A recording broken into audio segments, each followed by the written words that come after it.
Correcto. Un privilegio, amados hermanos, una vez más, podernos reunir para la gloria de Cristo. Y si sabemos que es para la gloria de Cristo, lo esencial de esta reunión es hacer su voluntad, vivir para obedecer su palabra. Y la manera de obedecer su palabra es entendiendo lo que el Señor nos ha dejado escrito. Y no nos ha dejado palabras dispersas sin explicación. Nos ha brindado la manera en cómo incluso debemos interpretar correctamente su palabra.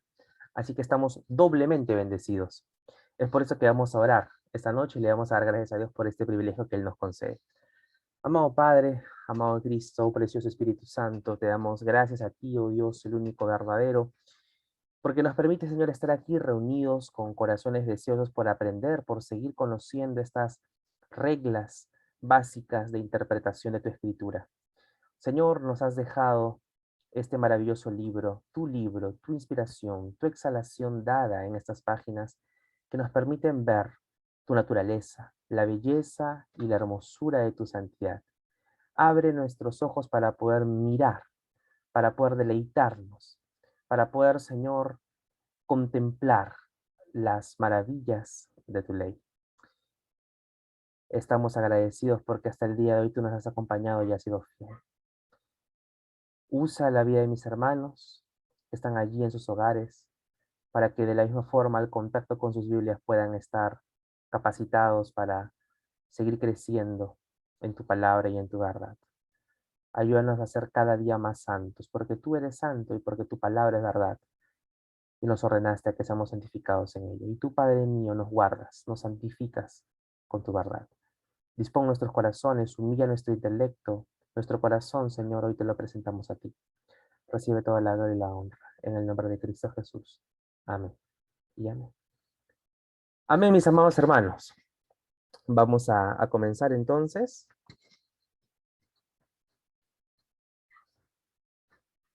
Nuestro momento de enseñanza del día de hoy. Estuvimos viendo durante el último viernes acerca de lo que es la hermenéutica especial en el Antiguo Testamento. ¿Se acuerdan? Y dentro de esta hermenéutica estuvimos viendo que la manera en la que el Señor establece su palabra fue de manera progresiva y es una joya literaria la que hoy tenemos aquí. Nos ha dado por medio de palabras, sus palabras, para que le podamos entender y conocer. Por lo tanto, yo debo estar seguro, muy bien convencido, de que la Biblia es un conjunto de dos testamentos, Antiguo y Nuevo Testamento. Yo no puedo decir, a mí solo me importa el Nuevo, o a mí solo me importa el Antiguo, porque si dijéramos que solo nos importa el Antiguo Testamento, nos volveríamos judíos mesiánicos, o judíos, estrictamente, judaizantes, peligroso. Estamos por entrar a la carta de Gálatas en nuestra lectura diaria nuevamente y vamos a ver cómo Gálatas confronta a la iglesia. Les dice insensatos. ¿Quién los fascinó para que vayan tras otro evangelio? No podemos ser judaizantes. El creer solamente en una parte de la Biblia nos vuelve herejes, sectarios. Y si es que solamente nos vamos al Nuevo Testamento, ignorando el Antiguo, nos podemos volver de la falsa doctrina o de la falsa ideología denominada como los unicitarios, que hablan solamente de la persona de Jesús, niegan al Padre y niegan al Espíritu Santo, y solamente confiesan a Jesús como el Señor de sus vidas, negando así al Padre y al Espíritu Santo. Entonces, queridos hermanos, nosotros más que irnos a un o a otro testamento, somos bíblicos. Debemos saber de que el Nuevo Testamento está escondido en el Antiguo y el Antiguo está revelado en el Nuevo, ¿sí? Estuvimos conociendo acerca de la naturaleza de los pactos, vimos 5 pactos, el noéico, abrámico, mosaico, davídico y el nuevo pacto. Ahí falta incluir el adámico, por supuesto, antes lo habíamos mencionado en la clase anterior. ¿Cuál fue el propósito de la teocracia? También lo aprendimos, también lo vimos. ¿Cuáles eran los propósitos o la tarea que Israel tenía? Todo eso ya lo hemos visto, ya lo hemos aprendido. Si quieren volver a repasar la clase, vean el video que se compartió hace 2 semanas y que está también en la sesión de YouTube, denominado Principios Bíblicos, Método Copa, parte 2. Y nos quedamos aquí, en los géneros literarios en la Biblia. Y hoy día vamos a ver cuáles son estos géneros literarios. Existen 4 esencialmente en el Antiguo Testamento. Vamos a hablar acerca de la profecía en primer lugar, que hay una gran cantidad de libros proféticos en el Antiguo Testamento. Yo quiero que ustedes puedan ir por un momento a la parte de el índice de sus Biblias. Todos tenemos aquí nuestras Biblias, que podemos ir al índice. El índice es una de las primeras páginas que aparece aquí. En mi Biblia, por ejemplo, dice aquí, no sé si logran ver, libros de la Biblia. No en todos dice índice, dice libros de la Biblia. Así que vayamos ahí. Y vamos a detenernos en el libro de Isaías, allí en el índice. Yo no sé cuántos de ustedes tienen en sus Biblias la división de los 40 libros del Nuevo Testamento en 2 columnas. Hay 20 en un lado y 19 en el otro, ¿verdad? 20 y 19. Vamos a conocer cuáles son los libros proféticos. Los libros proféticos se encontrarán en el Génesis, en el Éxodo, en el Pentateuco. Se encontrarán en los libros históricos, poéticos, valga la redundancia, los libros proféticos comienzan a partir de el profeta Isaías. ¿De acuerdo?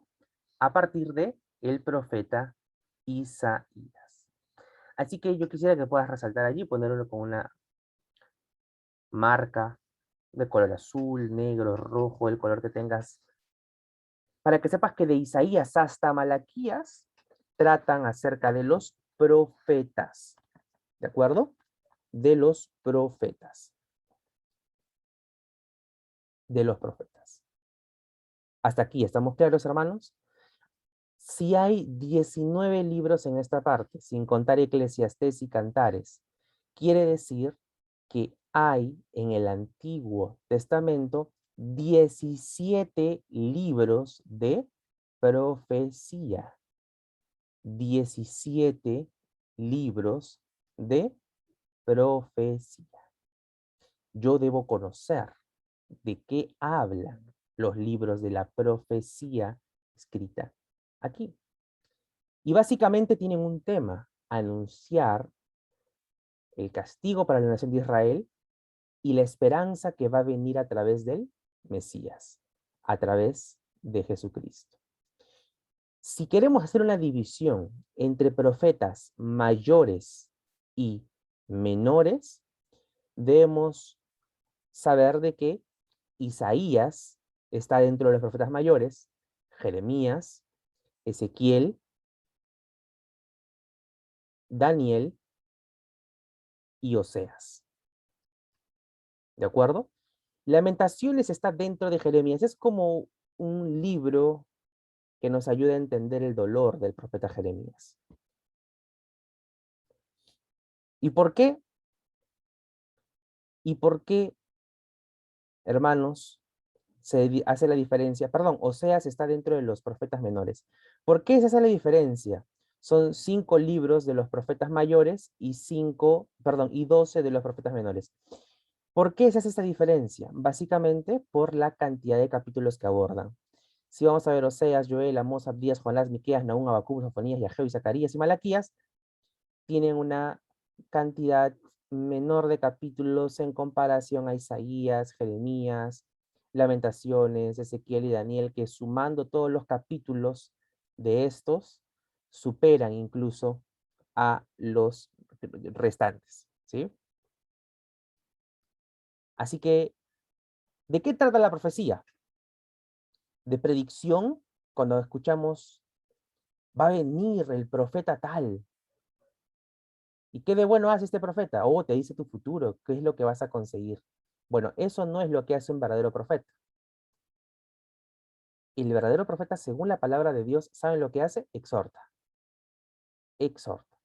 Es más exhortación y menos predicción. Y la predicción nunca la va a hacer en sus propias palabras o en sus propias ideas. Si va a predecir algo, tiene que ser en nombre de Dios. Dios mismo se lo haya tenido que revelar.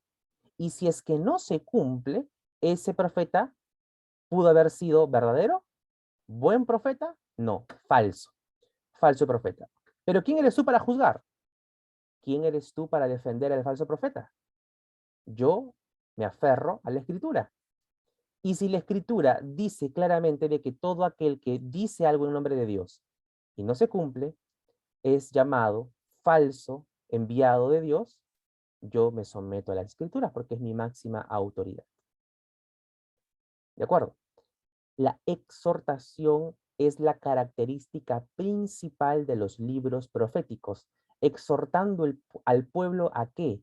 Al arrepentimiento, al abandonar su conducta pecaminosa y aferrarse a Cristo.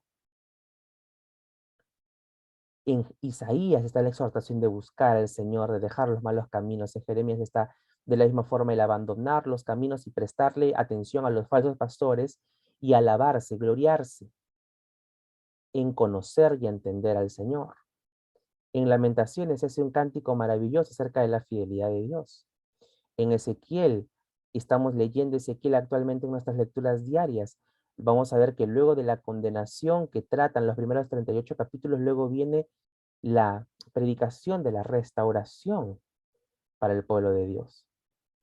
Daniel, Oseas, todos tienen una característica, llaman al arrepentimiento. Jonás fue usado por Dios para que predique el arrepentimiento a los ninivitas, a los de Nínive. ¿Sí? Esta es la característica entonces de lo que es la profecía. Mayor exhortación y menor predicción. Estoy siendo muy conciso, muy breve. Lo importante es que ustedes tengan esta idea bien fundada y que ustedes puedan profundizar más. Y conforme vayamos avanzando como iglesia, iremos profundizando más y más. ¿Sí? Recuerden que este es un taller introductorio a la hermenéutica. Vamos a vivir toda la vida haciendo hermenéutica, basándonos en estos principios. Pero la Biblia la leeremos solamente una vez en la vida, no, la leeremos siempre. Entonces debemos recordar estos principios básicos para hacer una correcta exégesis. Cuando nos dirigimos a la narrativa debo entender que es una narración de hechos, de acontecimientos. Génesis, narrativo, claro que es narrativo. Éxodo, narrativo, claro, ¿por qué? Porque se narra, en Génesis, ¿qué se narra? Se narra la creación, se narra cómo el hombre cae en pecado, se narra cómo Dios va en búsqueda misericordiosamente a buscar redimir su creación. Se nos narra la historia del diluvio, se nos narra la historia de Abraham, se nos narra de la misma manera la profecía o la promesa que Dios le hace a Abraham de que iba a ser su descendencia como las estrellas de los cielos, como los granos de la arena del mar. ¿Estamos recordando? Es una narrativa. Es por eso que es lindo buscar el Antiguo Testamento y decir qué lindas historias hay aquí, qué bonitas historias acá están ocurriendo. Y así hay libritos, ¿no? Mi libro de historias bíblicas, está distintas producciones que se basan en la narración de los hechos presentados. ¿De acuerdo? Sin embargo, llega un momento en el que uno comienza a ver cosas que no le gustan. Como por ejemplo, ¿cuántos se acuerdan de las hijas de Lot? ¿Se acuerdan de las hijas de Lot? ¿Qué hicieron las hijas de Lot? ¿Quién me lo dice? ¿Quién prende su micrófono así valientemente y me dice qué fue lo que pasó con las hijas de Lot? A ver, ¿quién? Un pasaje a Los Ángeles para el día 2 de expositores. Estuvieron con su padre, le dieron a beber vino y después ya primero estuvo una y después la otra, para que siga la descendencia. Lo ha dicho muy elegantemente usted, hermanita. Estuvieron con su padre, dice. Se No ha llegaron querido. a él, dice en la Biblia. Ajá, ahí está. Esa es la, esa es la palabra, ¿no? Se llegaron a él y dice Ajá, incluso, se lo acostémonos con marearon. nuestro padre. Las hijas dicen, si no me equivoco, en una de las versiones, acostémonos, déjenme leer, para que sepamos lo que la Biblia misma nos muestra. Am, está en el 19, la destrucción de Sodoma y Gomorra, en la parte final, dice, entonces, el versículo 31, entonces la mayor dijo a la menor, nuestro padre es viejo y no queda varón en la tierra que entre a nosotras conforme la costumbre de toda la tierra, ven, demos a beber vino a nuestro padre, durmamos con él y conservaremos de nuestro padre descendencia. Y dieron a beber vino a su padre. Aquella noche entró la mayor y durmió con su padre, mas él no sintió cuando se acostó con ella, ni cuando se levantó. El día siguiente dijo la mayor a la menor, he aquí yo dormí la noche pasada con mi padre, démosle a beber vino también esta noche y entra y duerme con él para que conservemos de nuestro padre descendencia. Le dieron a beber vino a su padre también aquella noche y se levantó la menor y durmió con él, pero él no echó de ver cuando se acostó con ella ni cuando se levantó. Y las dos hijas de Lot concibieron de su padre. La mayor dio a luz a Moab y la menor dio a luz a Ben-Amí, que es padre de los amonitas hasta hoy. Y si estamos leyendo Samuel y vamos a leer Reyes, vamos a darnos cuenta de que los moabitas y los amonitas siempre fueron pueblos que hostigaron grandemente al pueblo de Dios. Pero ahora, ¿qué quiere enseñarnos este pasaje de la Biblia? Nos está mostrando que les enseñamos a las mujeres que si se quedan solas con su padre y no hay más hombres alrededor para poder casarse y reproducirse, que lo tienen que embriagar, lo tienen que dopar, lo tienen que drogar para que se acuesten con él y así tengan descendencia. No, esa no es la enseñanza. Pero es la Biblia, es la palabra de Dios, tengo que obedecer la palabra. Entonces, ¿para qué se nos muestra esto? Esto es narrativa. Narrativa. Yo tengo que saber que el Antiguo Testamento tiene buena parte de narrativa. Aquí no hay imperativos de Dios, no hay indicaciones de Dios, como sí lo vamos a encontrar en el Éxodo, cuando Dios le dice o aquí también hay imperativos, ¿no? En el caso de Noé, anda, ve, construye el arca. A Abraham, deja tu tierra, tu parentela. Pero no quiere decir de que se aplique directamente a nosotros. No tengo por qué yo hacer un diluvio, porque por más de que esta generación, no tengo que hacer un arca, perdón, por más de que esta generación se merezca un diluvio. Dios ya prometió de que no enviaría un diluvio. No tengo por qué dejar mi tierra y mi parentela porque me crea Abraham. No, esto tiene un lema básico. Narrativa no es normativa. Grábense bien esto. Narrativa no es normativa. Cuando yo veo el Antiguo Testamento, debo aprender a diferenciar cuál es la norma hacia mi vida y cuál es lo que Dios está mostrándome para que conozca cómo se fueron dando las cosas en los antepasados. Y otra manera de poder entenderlo es que es descriptivo, se están escribiendo los hechos, no prescriptivo, no se está dejando escrito para que lo tengamos que imitar o repetir. ¿De acuerdo? Recuerden que la revelación de Dios ha sido progresiva.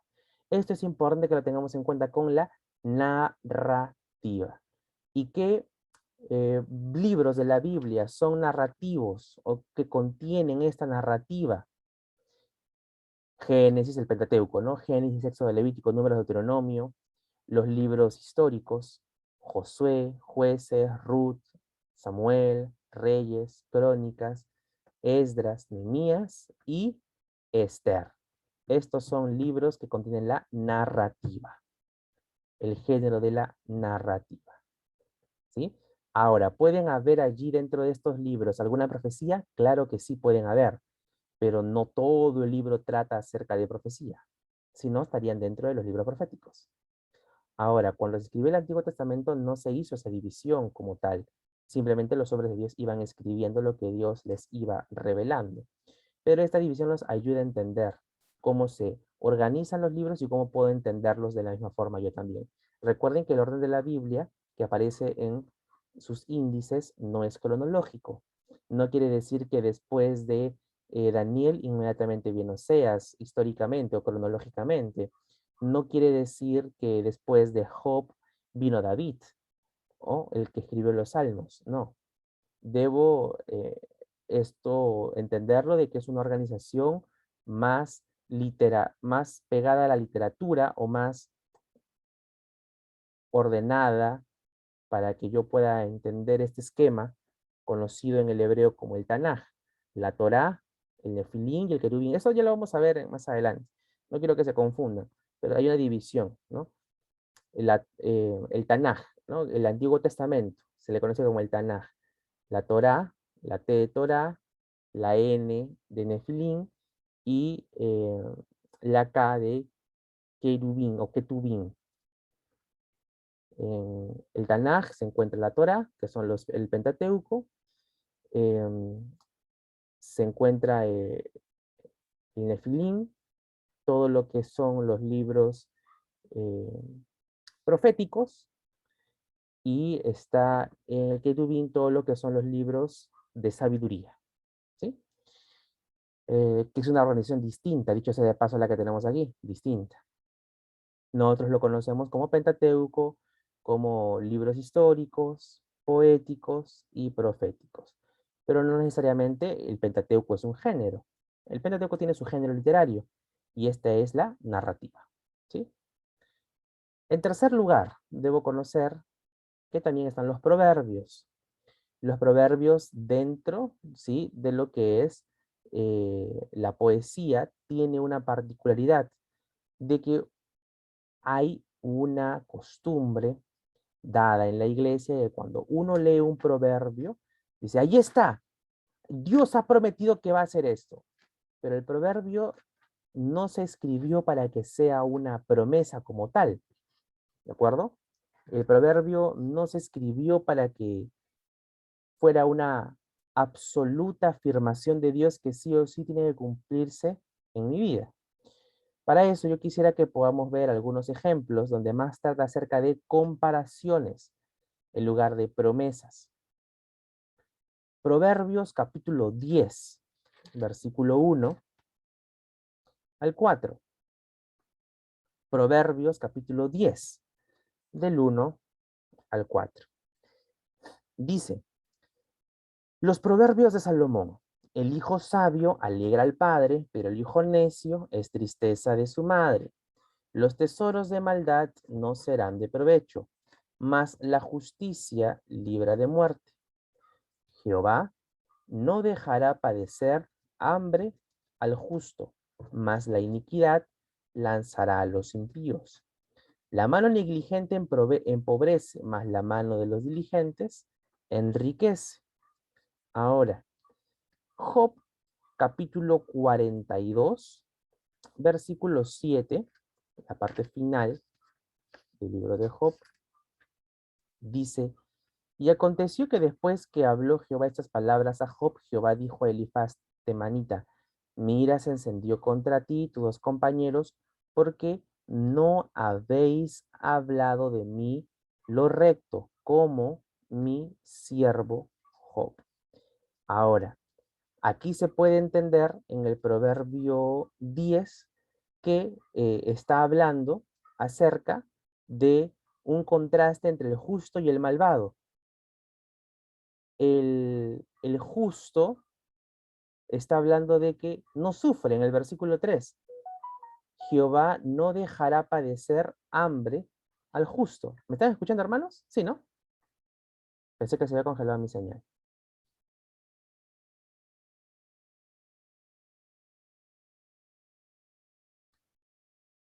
Listo. Voy a eliminar mejor el sonido para que no siga escribiendo hasta esta hora.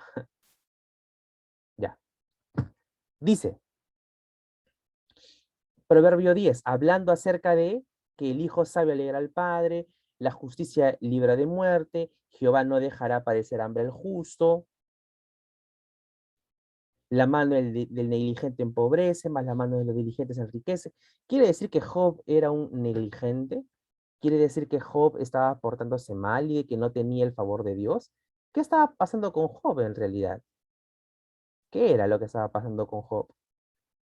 ¿Dios estaba faltando a sus promesas? No, es que los proverbios no son promesas como tal. Y cuando predicamos los proverbios como si fueran promesas, estamos cometiendo errores que, por supuesto, no solo terminan dañándonos a nosotros, sino también terminan dañando a quienes nos están escuchando. Yo quiero que puedan evaluar el impacto de una mala hermenéutica. La mala hermenéutica puede tener graves consecuencias. Escrito está, dicen muchos, escrito está. Cuando, en primer lugar, no saben ni siquiera si está bien escrito lo que están diciendo y tampoco saben el contexto en el que fue dicho. Es como que yo diga, escrito está que las hijas de Lot se acostaron con su padre, así que la hija también puede satisfacer sus necesidades si es que lo desea, ¿no? Así con su padre. Porque escrito está. ¿Estaría yo en lo correcto si es que estaríamos hablando de que está escrito? ¿Está escrito o no? Está escrito. ¿Me dejo entender? ¿Pero está bien aplicado? No. Porque es descriptivo tan solamente, no es prescriptivo. Está siendo narrativo, no normativo. ¿Se dan cuenta? De la misma forma, en los proverbios está hablando de un contraste entre el justo y el malvado. ¿De acuerdo? Tiene su propio contexto también el capítulo 10. Si yo veo el capítulo 42 de Job y todo el libro de Job, digo, o sea, que Dios no cumple sus promesas, Dios lo hizo sufrir demasiado a Job, que se olvidó de lo que le había dicho a Salomón. Proverbios, capítulo 26, versículo 1 al 5, dice, como no conviene la nieve en el verano ni la lluvia en la siega, así no conviene al necio la honra. Como el gorrión en su vagar, como la golondrina en su vuelo, así la maldición nunca vendrá sin causa. El látigo para el caballo, el cabestro para el asno y la vara para la espalda del necio. Nunca respondas al necio de acuerdo con su necedad para que no seas tú como él. Responde al necio como merece su necedad, para que no se estime sabio en su propia opinión. Son dichos de sabiduría, todos los que encontramos aquí, y deben ser aplicados en su contexto. Pero yo no puedo tratar de forzar los proverbios como si fueran una promesa absoluta para mi vida y que yo vea al necio en la calle y diga, te voy a golpear con una vara, porque eres necio. Y aquí dice la Biblia que así como el látigo es para el caballo, la vara también es la espalda, la vara también es para la espalda del necio. Vamos a ver segunda de Pedro, perdón, primera de Pedro, capítulo 2.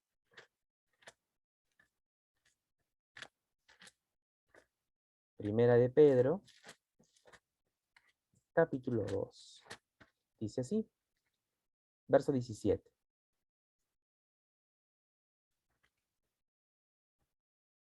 Primera de Pedro 2:17. Honrad a todos, amad a los hermanos, temed a Dios, honrad al rey. Honrad, dice, al rey, pero en el versículo 17:1, honrad a todos. Y aquí en el versículo 26, en el capítulo 26, perdón, de Proverbios dice, al necio no lo honres. Yo debo entenderlo en su contexto. Es muy distinto el proverbio aquí, ¿sí? Y mi tarea como cristiano en Primera de Pedro, capítulo 2, versículo 17. Esa es mi tarea, honrar a todos. Pero cuando Salomón está diciendo, no conviene al necio la honra, está hablando de que el necio nunca va a saber valorar la honra. No te está diciendo que no lo honres. Te está diciendo que al necio nunca le va a ir bien la honra. Nunca va a valorar la honra. Pero a ti te dice que lo honres, honra a todos. honra a todos. Tu tarea como cristiano es honrar a todos. Ama a tus hermanos de la iglesia. Temed a Dios. Honrad al rey. Y cuando se habla del rey, ¿está hablando de Dios? ¿En esa época había teocracia? No, está hablando del emperador. Del emperador. Honremos al emperador. Honra a la autoridad. Es lo que está hablando aquí el apóstol Pedro. Ahora, por supuesto, sabemos de que esa honra no puede ser por encima que la honra que le damos a Dios. ¿Verdad? Nuestra honra, nuestra obediencia no puede ser nunca a los hombres antes que a Dios. Siempre es primero al Señor. Y para finalizar en los ejemplos, Proverbios 22, versículo 6. Dice, instruye al niño en su camino, y aun cuando fuere viejo, no se apartará de él. Eso ya lo habíamos comentado. La importancia de los estudios, de las observaciones gramaticales. Instruye al niño en su camino.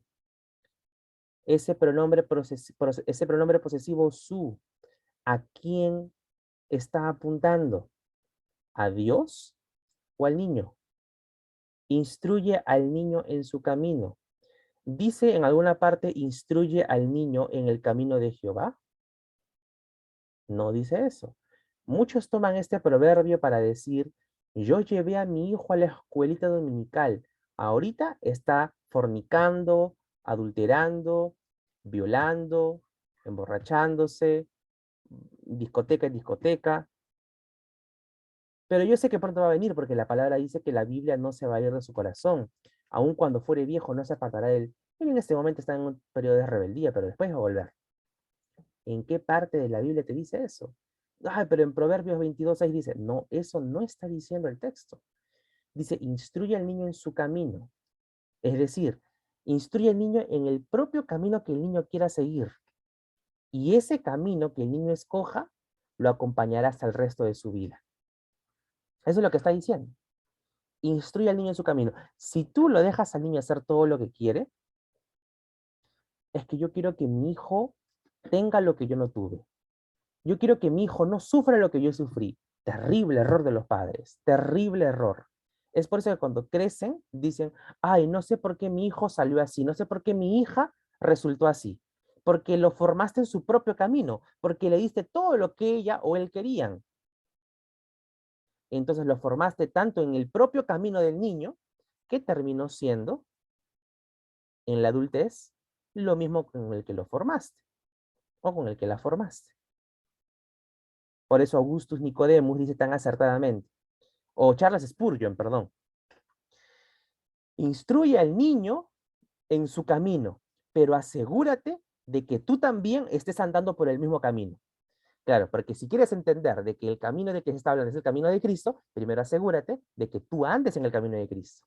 Porque muchos ven a la escuela dominical o ven a la escuela bíblica para niños como un reformatorio, como una guardería. Ya no quiero ver a mi hijo durante la iglesia, durante el domingo temprano en la mañana, así que lo mando a la iglesia. Ahí que se distraiga. Como si fuera un colegio de fin de semana. Y claro, eso genera de que los hijos vean en la iglesia un patrón y que en la casa vean uno distinto. Y finalmente, el cristianismo no impacte en nada y a la larga crezcan reacios, perdón, a la verdad de Dios. ¿De acuerdo? Queridos hermanos, la Biblia no falla, sus promesas no cambian, pero Proverbios no es un libro de promesas absolutas, es un libro de enseñanzas en sabiduría. No son promesas. ¿De acuerdo? ¿Alguna pregunta hasta el momento, queridos hermanos? ¿Alguna pregunta?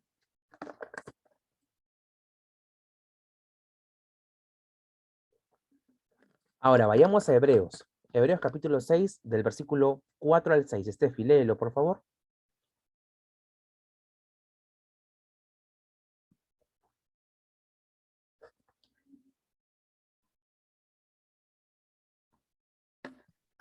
Hebreos 6, Del 4 al 6. 4 al 6, ya. Dice, porque es imposible que los que una vez fueron iluminados y gustaron del don celestial y fueron hechos partícipes del Espíritu Santo y asimismo gustaron de la buena palabra de Dios y los poderes del siglo venidero y recayeron, sean otra vez renovados para arrepentimiento, crucificando de nuevo para sí mismos al Hijo de Dios y exponiéndole a vituperio. Ajá. Es imposible que los que una vez fueron iluminados y gustaron del don celestial y fueron hechos partícipes del Espíritu Santo y recayeron, sean otra vez renovados para arrepentimiento, crucificando de nuevo para sí mismos al Hijo de Dios, exponiéndole a vituperio. ¿De quién está hablando aquí? Está hablando de que cuando yo estoy en el camino de Dios y luego me alejo, ya no tengo esperanza de salvación. Por otro lado, Primera de Juan nos muestra de que si es que fallamos, abogado tenemos en Cristo. Así que confesemos nuestro pecado porque Él es fiel y justo para perdonarnos y limpiarnos de toda maldad. ¿De acuerdo? Y vayámonos, miren, a Hebreos 12.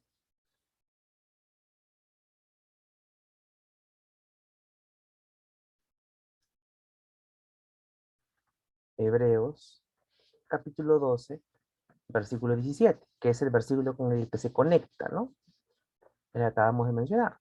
Dice, porque ya sabéis que aún después deseando heredar la bendición fue desechado, y no hubo oportunidad para el arrepentimiento, aunque la procuró con lágrimas.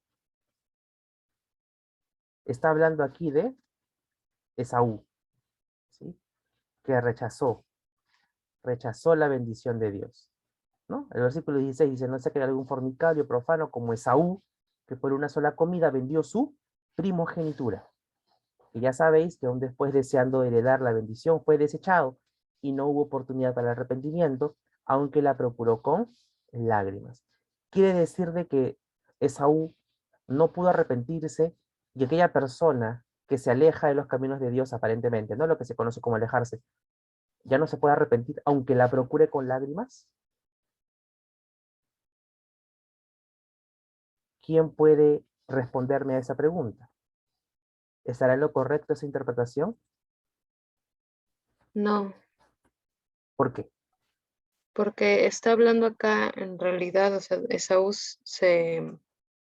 lo que hizo fue dejar su primogenitura, que eso era una bendición especial en el Antiguo Testamento. A eso se está Ajá. refiriendo.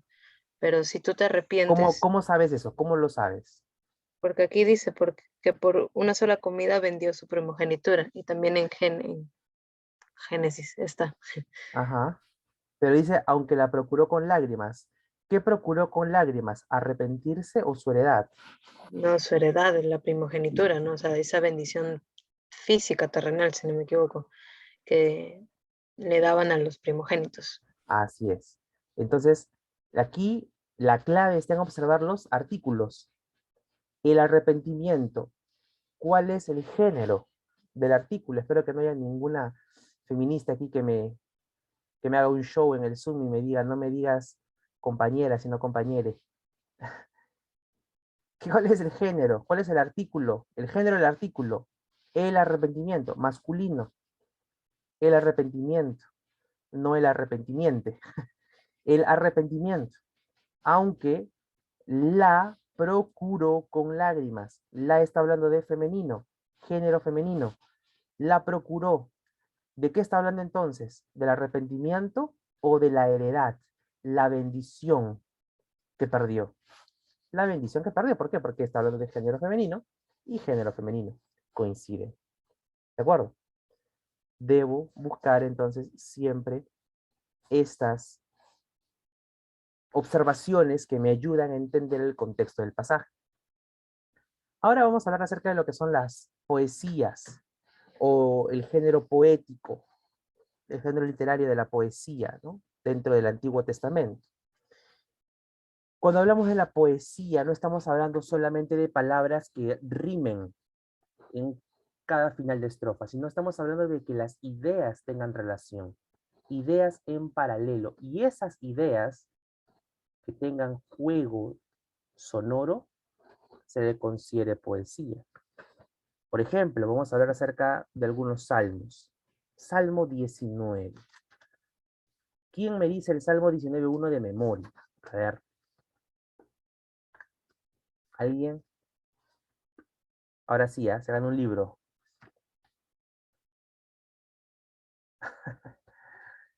Lo acabamos de pasar hace un tiempito, en las lecturas diarias. Salmo 19. Dice, los cielos cuentan la gloria de Dios y el firmamento anuncia la obra de sus manos. Está hablando en primer lugar de los cielos y en segundo lugar del firmamento. Son sinónimos, está hablando de lo mismo. Los cielos cuentan la gloria de Dios, el firmamento anuncia la obra de sus manos. Dios demuestra su gloria por medio de su creación. Recuerden que lo invisible de Él se hace visible a través de todo lo que Dios ha creado. ¿De acuerdo, mis hermanos? Aquí hay un paralelismo de sinónimos, ¿no? A lo que se le conoce como paralelismo de sinónimos. Porque cielo y firmamento son sinónimos, gloria y obra de sus manos, gloria de Dios y obra de sus manos son sinónimos.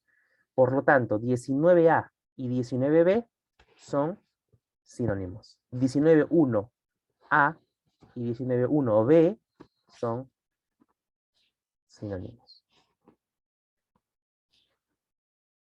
Vámonos a otro ejemplo. Ya no de sinónimos, sino de oposición o de antítesis. No antónimo, sino antítesis. Proverbio, capítulo 10, versículo 1. Dice, el hijo sabio alegra al padre, pero el hijo necio es tristeza de su madre. ¿Es poesía? Claro.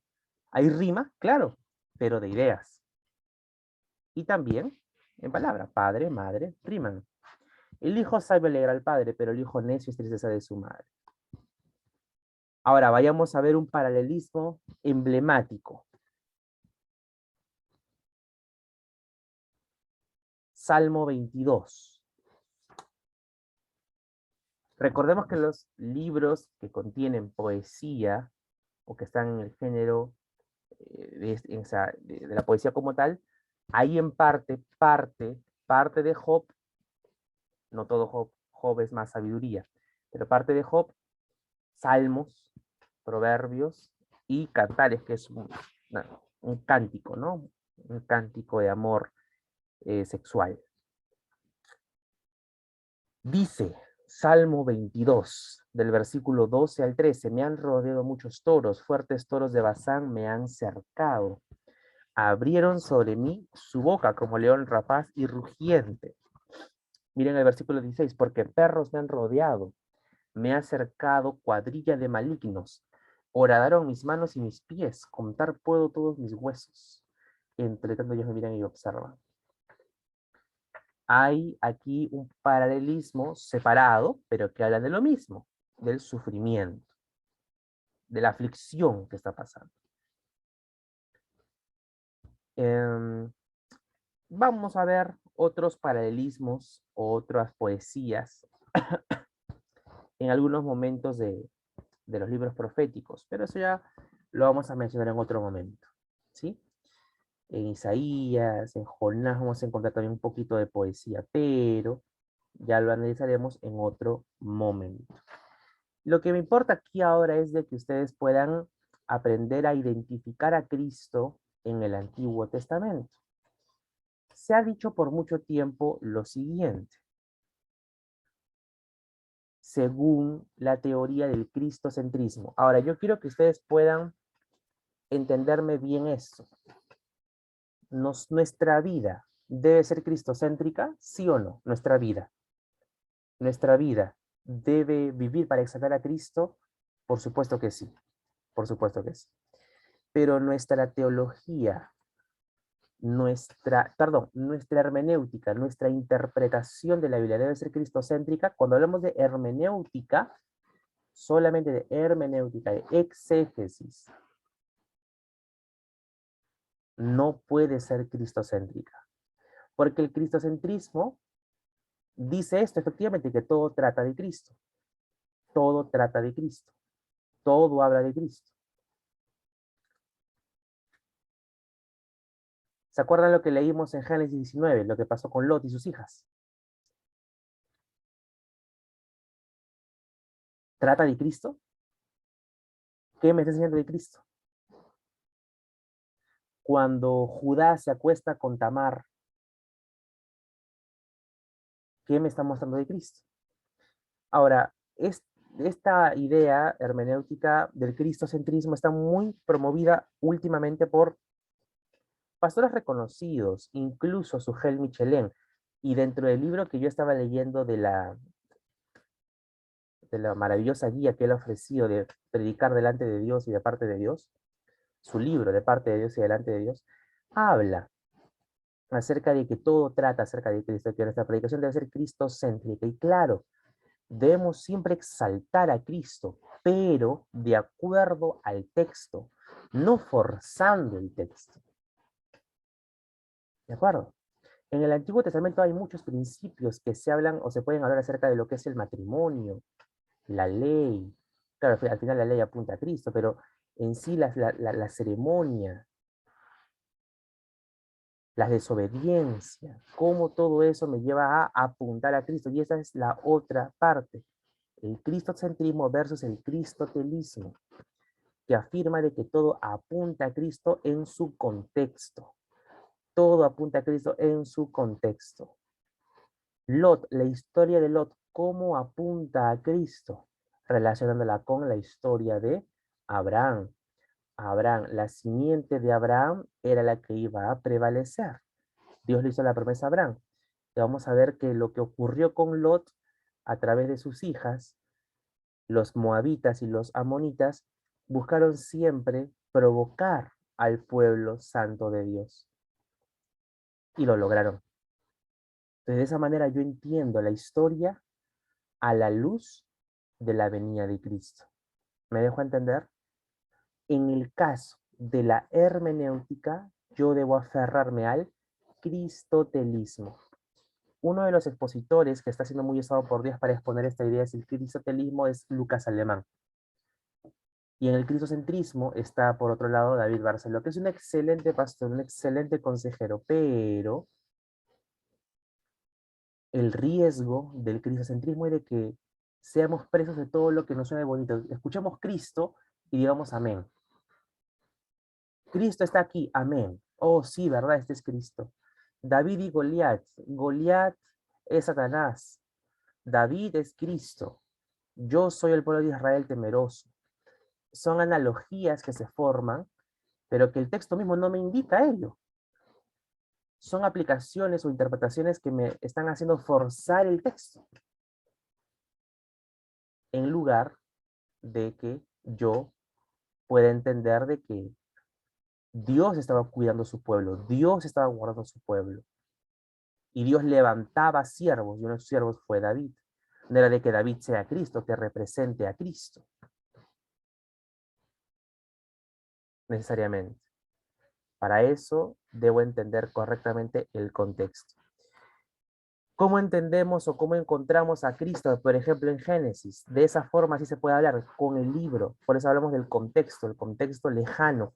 ¿Cómo encontramos a Cristo en Génesis? ¿Quién lo dice? ¿Dónde encontramos a Cristo en Génesis? En la profecía, Génesis 3:15. La simiente de la mujer que iba a aplastar a la simiente de la serpiente. ¿Dónde encontramos a Cristo? En el Éxodo, en Levítico, en Deuteronomio, en Números. En Números que parece complicado. ¿Dónde aparece Cristo? Está allí en la serpiente de bronce. Números 21. El Deuteronomio, ¿dónde aparece? En los Salmos, ¿dónde aparece? Bueno, todos los salmos tratan acerca de Cristo. ¿Cómo? Debo entenderlo y debo saber explicarlo, no solamente debo decirlo, para que suene bonita mi predicación.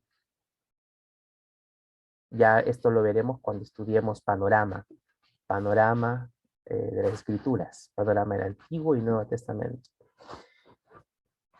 Pero esta es la motivación que nos debe impulsar, que todo apunta a Cristo, no de que cada versículo, que cada palabra me muestra a Cristo, no. El libro me muestra a Cristo, o el capítulo me puede mostrar a Cristo, pero no cada versículo. No cada versículo.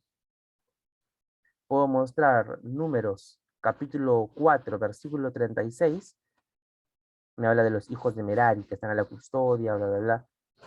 No me está hablando de Cristo. Pero hay personas que tratan de forzar y dicen, no, pero en esta barra se encontraba, o tipifica a Cristo, representa a Cristo, simboliza a Cristo. Y esto nos pone en peligro porque nos puede hacer parecer a los católicos que todo simbolizan, todo alegorizan. Nosotros no podemos hablar de esa manera, ¿sí? Ahora, vayámonos a el Nuevo Testamento. Antes de pasar al Nuevo Testamento, ¿alguien tiene alguna pregunta con respecto al Antiguo Testamento? Antiguo Testamento he puesto. Ay, Dios. Antiguo Testamento. Avísame, pues, hermanos. Estoy hablando de la compañera.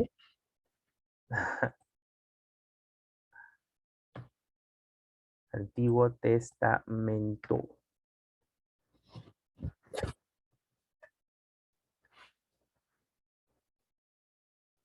¿Alguien tiene alguna pregunta para alguien? Respecto al ver a Cristo en todo, el animismo, ¿a qué te refieres con el animismo? Hermano, no he entendido tu pregunta. Házmela más sencillo, por favor. Animismo, ¿a qué? Espiritualizar todo. No tanto, no. Ya entendí tu pregunta. No, no es de que, o sea, son cosas distintas, ¿no? Son cosas distintas. El espiritualizar todo está, por ejemplo, en leer la narrativa y tratar de que tenga alguna aplicación conmigo, no necesariamente con Cristo, pero sí conmigo. Gran parte de los carismáticos, por ejemplo, son animistas. Ven alguna enseñanza y quieren aplicarla a su vida de algún modo. ¿Cómo leer Éxodo y aplicarla a mi vida?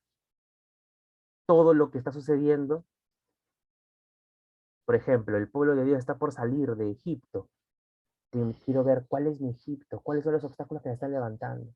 Pero de pronto Dios dice que abre el mar en dos. Oh, Dios va a hacer un milagro sobrenatural en mi vida.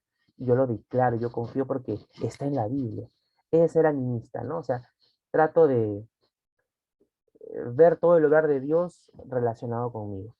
Pero el cristocentrismo no. El cristocentrismo tiene una buena intención, que es tratar de ver a Cristo.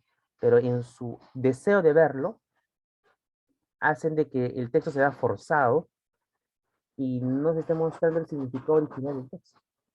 Cuando yo digo que David es Cristo, dejo de ver lo que hacía David victorioso, que era el poder de Dios sobre su vida. En cambio, a Cristo no lo hacía victorioso el poder de Dios. Cristo es victorioso porque Cristo es Dios. Cristo es Dios.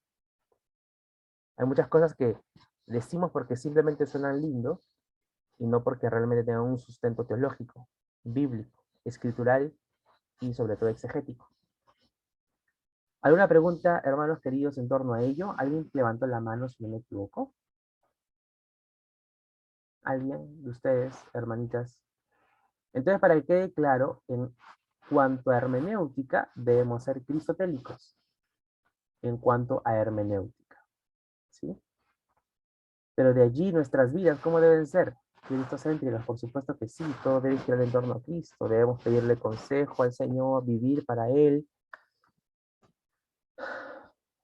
¿De acuerdo? Bien, pasamos entonces ahora a lo que es la hermenéutica especial del Nuevo Testamento. Vamos a hablar de los evangelios. Los evangelios, yo debo saber de que el Nuevo Testamento no comienza con Mateo 1, versículo 1. ¿Por qué? ¿Quién me dice? ¿Por qué? Pero Juan Diego, yo veo aquí mi Biblia, hay una gran división, una página en blanco que dice el Nuevo Testamento. Y luego está Mateo 1, versículo 1. ¿Por qué dices que los evangelios no inician allí o que el Nuevo Testamento no inicia allí? ¿Quién me lo responde?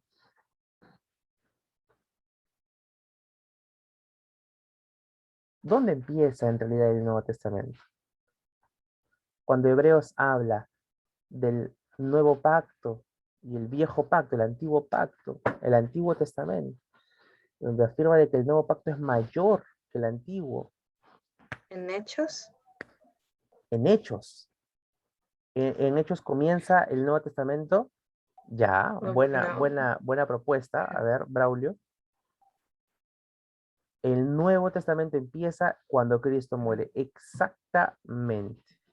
Exactamente.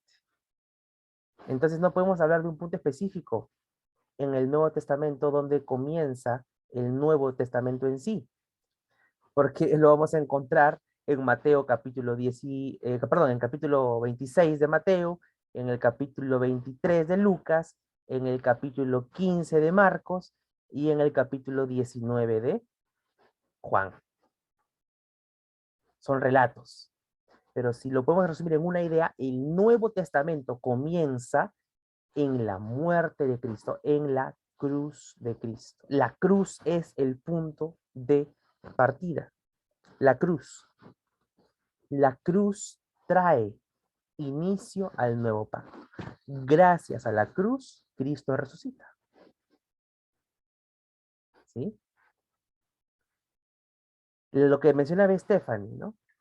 La transición progresiva se da en el libro de los Hechos. La transición de cómo el nuevo pacto va abarcando a las personas. Pero es en el libro de los Hechos, que en un momento lo vamos a ver, que es el libro histórico, o narrativo, mejor dicho, el libro narrativo. Sí, también histórico, porque capta casi 35 años de historia, pero más que todo narrativo, ¿no?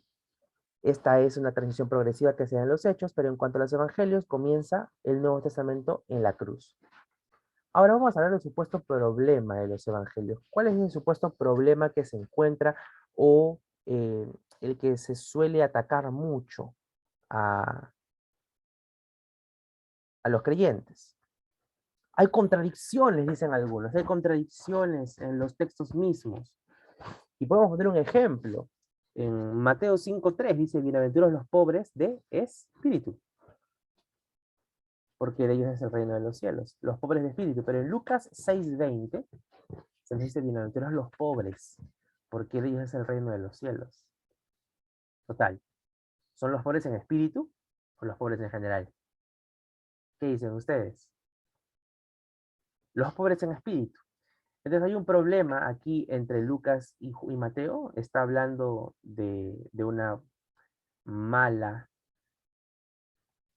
fidelidad, o mejor dicho, de una infidelidad a Dios, de que uno escribió solamente pobres y otro pobres en espíritu. No. Sino que cada uno tiene las maneras de escribir en la que ellos están tratando de hacerlo entender. Cristo está hablando de pobreza espiritual, de rendición. No está diciendo de que todos seamos pobres. No está diciendo de que necesariamente tenemos que vivir en pobreza y estar pidiendo pan o limosna en la calle para que recién podamos entrar en el reino de los cielos. Eso no dice, ¿verdad? No es lo que dice el texto.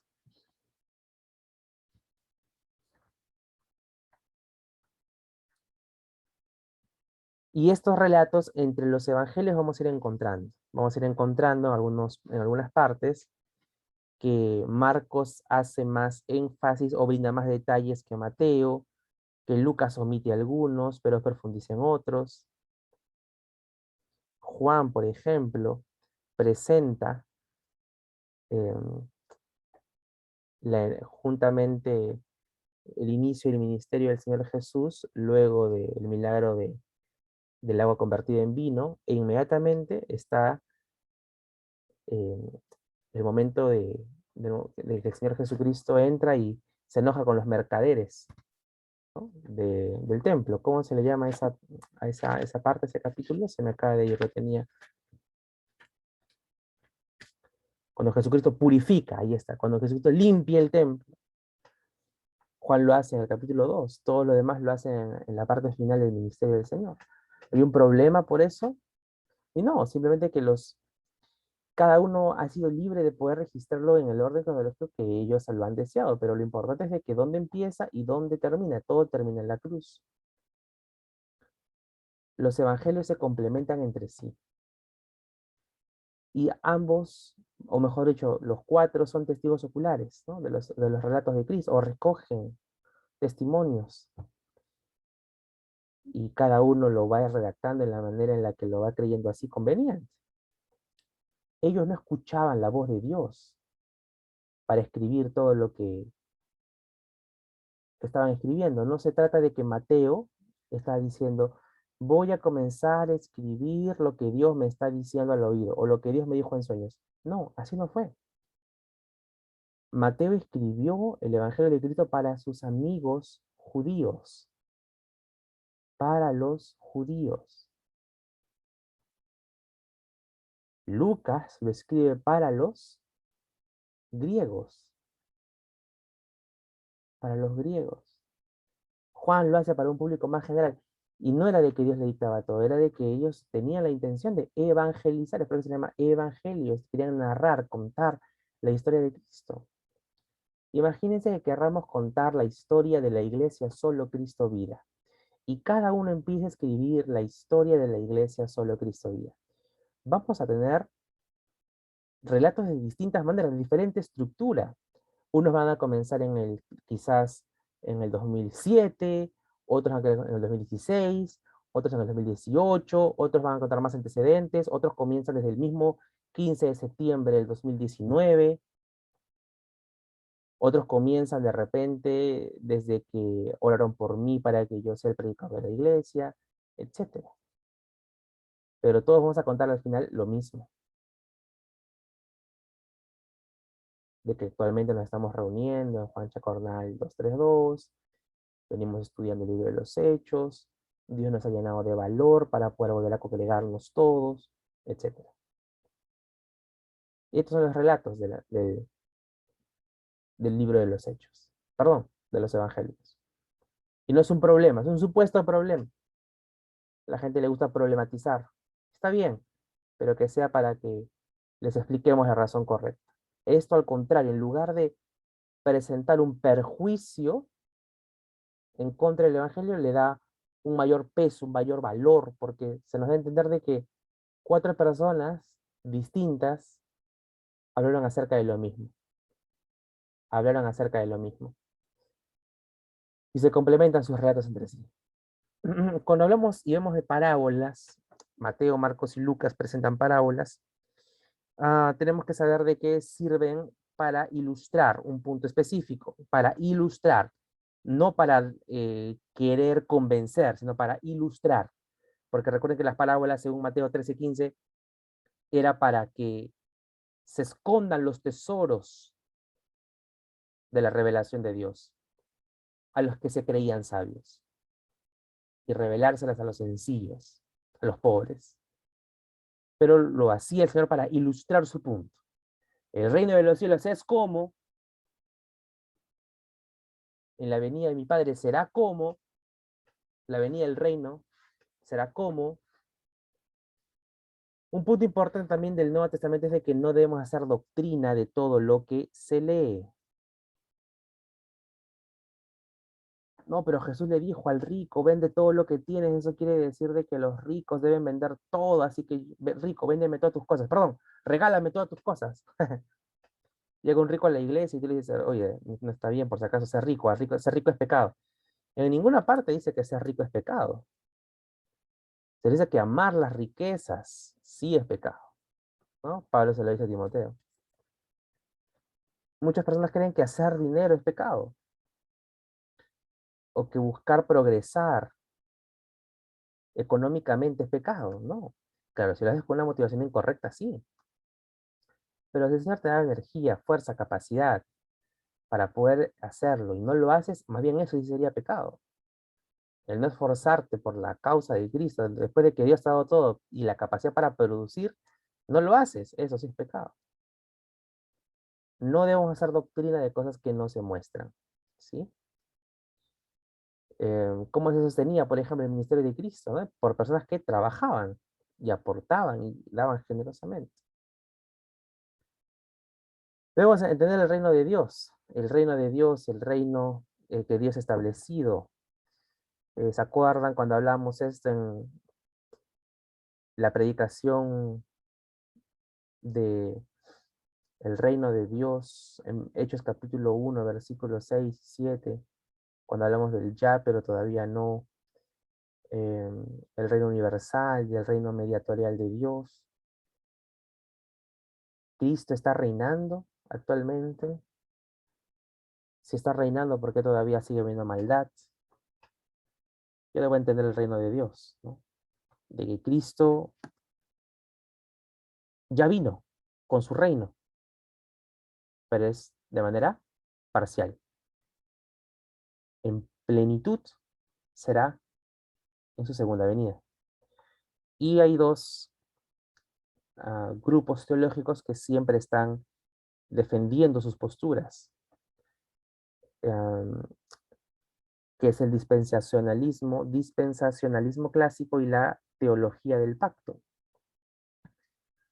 Miguel Núñez, dispensacionalista; Sugel Michelén, pactista;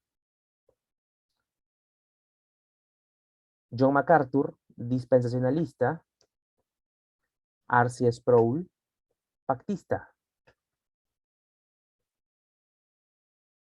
Braulio Cienfuegos, dispensacionalista; Juan Diego, pactista. No, mentira, hermanos, es una broma. En cuanto a la última, ¿no? Braulio y yo. Eh, yo particularmente estoy convencido por la palabra de Dios que el Señor en este momento está reinando, pero aquí en la tierra parcialmente. Está dándole permiso a Satanás para que siga gobernando y que Dios reinará, volverá físicamente a gobernar. ¿Qué dicen los pactistas? De que no, que todo está hablando en símbolos, que todo es espiritual, el reino es espiritual, Cristo ya está reinando. Pero en Apocalipsis 20 dice que Dios va a reinar por 1000 años, el reino milenial, no es simbólico. Está hablando del milenio, del tiempo ahora, porque ya nos encontramos en 2 milenios. Entonces, es un milenio, 2 milenios. No, pero es que es espiritual. Ah, ya. Los 144.000 también son simbólicos, dicen los pactistas. El dispensacionalismo se aferra a la hermenéutica histórico, gramático y literal de las escrituras. ¿Sí? ¿Dónde surge la teología del pacto? En la Reforma. La Reforma. Pero entonces nosotros contigo debemos ser reformados. Hay una respuesta que me gustó mucho que dio Josías Grauman, que dijo: los reformadores no reformaron todo. Hubieron cosas que no terminaron de reformar. Reformaron lo más importante, que era la soteriología, la doctrina de la salvación. Pero en cuanto a la escatología, eclesiología, había algunas cosas que debían seguirse reformando. En cuanto a la eclesiología, la reforma quería seguir adoptando la misma forma de gobierno de las parroquias. Es por eso que surgen así los presbiterianos. Todos responden a una misma organización. En cuanto al bautismo, se sigue adoptando la tradición de bautizar infantes. ¿Sabemos de que eso es bíblico? No aparece en la Biblia, pero se hace porque las generaciones pasadas lo hicieron. Pero bueno, tiene que reformarse. El dispensacionalismo también tiene sus errores, porque surge como una respuesta moderna y un poco autoritativa en su momento, durante el siglo pasado, pero hoy tiene su posición bien fundamentada. Y es muy interesante escuchar los debates entre los dispensacionalistas y los pactistas, o los que tienen una visión más reformada. Pero como les digo, siempre debemos tener una convicción acerca de cómo estamos interpretando las escrituras. Si yo estoy tomando la escritura para interpretarla literal, histórica y gramaticalmente, debo hacerlo así en todos los textos. No debo quitar o en algunas partes diciendo: mejor eso no lo interpreto porque aquí me puedo equivocar. No, o sea, Dios nos ha dado toda la escritura para que desde el versículo 1 de Génesis hasta el último versículo de Apocalipsis lo interpretemos bien. Sí, Juan Diego, pero tú estás diciendo esto porque ya estás en el Masters, pero si te hubieras ido a República Dominicana estarías con otro tipo de doctrina. Bueno, gloria a Dios que se abrió la puerta del Masters y de repente Dios permitió que se cerraran las otras. Porque este era un dilema en mi vida constantemente desde el 2019. Sí, desde que llegué a Argentina. Pactistas o pactuales o dispensacionalistas. Y por supuesto, mi teología ahora está más tendida hacia los dispensacionalistas. Y ahora hay varias ramificaciones también dentro de los dispensacionalistas, pero ah, es un punto en la teología que voy a ir conociendo más y más, ¿sí? Y por supuesto, también me gusta escuchar mucho acerca de la escatología reformada, la escatología pactista, y tienen también una postura muy, muy interesante. Sujel Michelén habla mucho acerca de ello. Obviamente que no estoy de acuerdo con él, pero también es respetable. Pero ya sabemos de que no pueden haber dos interpretaciones distintas de la Biblia. O sea, las pueden haber, pero delante de Dios solamente hay una interpretación correcta. Eso quiere decir de que uno de ellos esté equivocado en el error. Y el estar en el error es estar en pecado, ¿no? Y ya el Señor juzgará por ello. Ahora pasamos al libro narrativo de los Hechos y luego pasaremos a las epístolas. Este es el libro histórico. El único libro histórico del Nuevo Testamento es el libro de los Hechos. Contiene una narrativa preciosa. Se narra una transición de tiempo, ¿sí? De aproximadamente 30-35 años. Se nos muestra cómo el Espíritu Santo fue descendiendo en su pueblo, en Hechos 2 hacia los suyos, hasta los 120, en Hechos 8 hacia los griegos, y en, no, samaritanos, y en Hechos 10 para todas las personas, a los gentiles. Tenemos que saber que los eventos de transición no son normativos, no significa de que porque descendió el Espíritu Santo, en aquella época en el aposento alto, yo tengo a mi iglesia, tengo que ponerle el aposento alto y pedirle al Espíritu Santo que descienda siempre, porque el Espíritu Santo ya descendió. Ese fue el bautismo del Espíritu Santo. Ahora todos somos bautizados por medio del sello del Espíritu Santo cuando nacemos de nuevo. La transición es progresiva, como ya se los mencioné. Y los milagros, las señales. No, yo quiero hacer los milagros. Tenemos que volver a hacer la iglesia de los hechos porque no hacemos milagros. ¿Cómo respondemos? Los milagros sirvieron como una autentificación del pacto. Cuando Dios hizo y le dio el pacto a, a Abraham, el milagro fue de que a su edad pueda tener hijos, ¿no? Junto con Sara.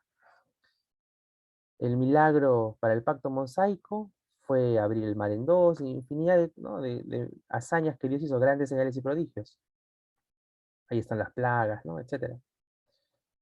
Eh, en cuanto a David, las señales de que David vencía a todo enemigo suyo que se levantaba. Y el nuevo pacto se selló con los milagros por parte de los apóstoles y los eh, diáconos que también hacían, ¿no? Por medio de la autoridad de los apóstoles. En las epístolas vamos a encontrar que es la sección más comparable con nuestro contexto, pero no todo. Cada epístola, cada carta, cuando hablamos de epístolas estamos hablando de cartas. ¿Cuántas epístolas, cuántas cartas tiene el Nuevo Testamento? ¿Cuántas? Si el Nuevo Testamento tiene 27, 5 son libros narrativos, uno es profético, que es eh, Apocalipsis. Estamos hablando de 21 cartas. 21 cartas, ¿sí? 21 cartas que encontramos en el Nuevo Testamento. Estas 21 cartas deben estar aplicadas o entendidas siempre en su contexto para poderlas aplicar en nuestro contexto. Tenemos que saber de que hubieron personas con una autoridad dada por Dios única, de que esa autoridad ya no se repite hoy en día, que fueron los apóstoles y a los delegados de los apóstoles. En este caso fueron Esteban, Felipe. No sé si se acuerdan de Hechos capítulo 8, en el que se muestra que Felipe, el diácono, fue arrebatado por Dios y apareció en otro lugar. Era arrebatado, tomado y luego apareció en otro lugar. Era porque tenían un poder especial de parte de Dios. ¿Sí? Esto ya no se repite hoy en día. Oye, Juan Diego, he tenido una experiencia similar a la de Pablo ahí en 1 Corintios 12. No sé si es que en el espíritu, no lo sé, en la carne, no lo sé. He ido al tercer cielo. De repente comiste mucho el día anterior y tuviste sueños pesados. De repente te caíste de la cama y no te diste cuenta y eso te hizo soñar cosas. No sé. Lo que sí sé es que solamente hubieron 12 apóstoles y que hoy en día nosotros somos miembros de la Iglesia de Cristo y se sustentan por medio de los mismos principios de la Iglesia primitiva, la palabra de Dios. Y están al cuidado de pastores y diáconos. Para eso debo analizar detenidamente el contexto lejano e inmediato, ¿sí? Debo ver lo que está pasando, debo analizarlo detenidamente. Y finalmente debo encontrar la relación entre los testamentos, ¿no? ¿Cuál es la relación que existe entre el Nuevo con el Antiguo Testamento? La Biblia nos muestra de que la iglesia es el nuevo Israel o son pueblos distintos. Y hay momentos en los que se nos muestra, ¿no? De que en el caso de los 120, todos eran israelitas. Con ellos se comenzó la iglesia de Cristo, la iglesia primitiva. Quiere decir de que Israel volvió o se convirtió inmediatamente en la iglesia. No, sino que la iglesia nació allí. No que en el antiguo pacto la iglesia era Israel. Hay promesas de que aún no se han cumplido en el Antiguo Testamento y que se han de cumplir.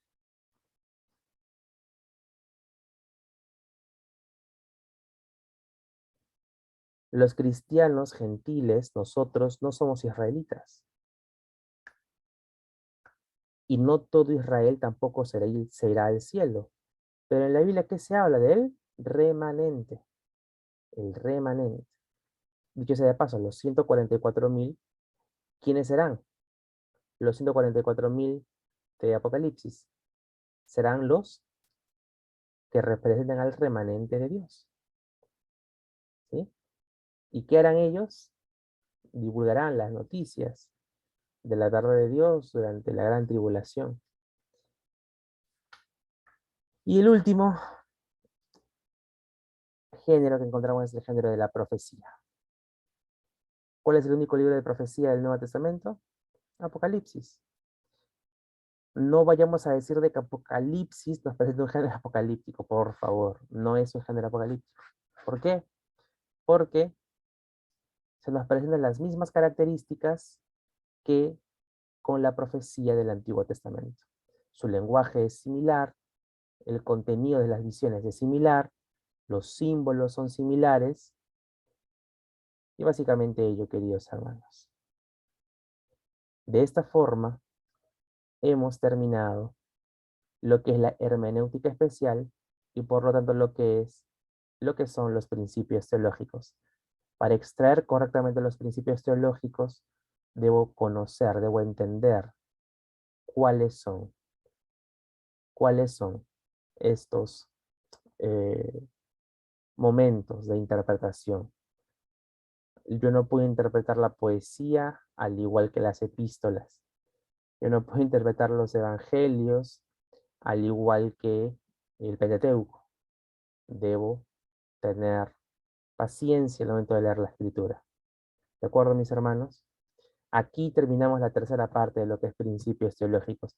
Conociendo esto, ustedes van a poder extraer correctamente los principios teológicos, que son la manera en la que nosotros sacamos las implicancias del texto con nosotros, la enseñanza, los principios inalterables, ineludibles.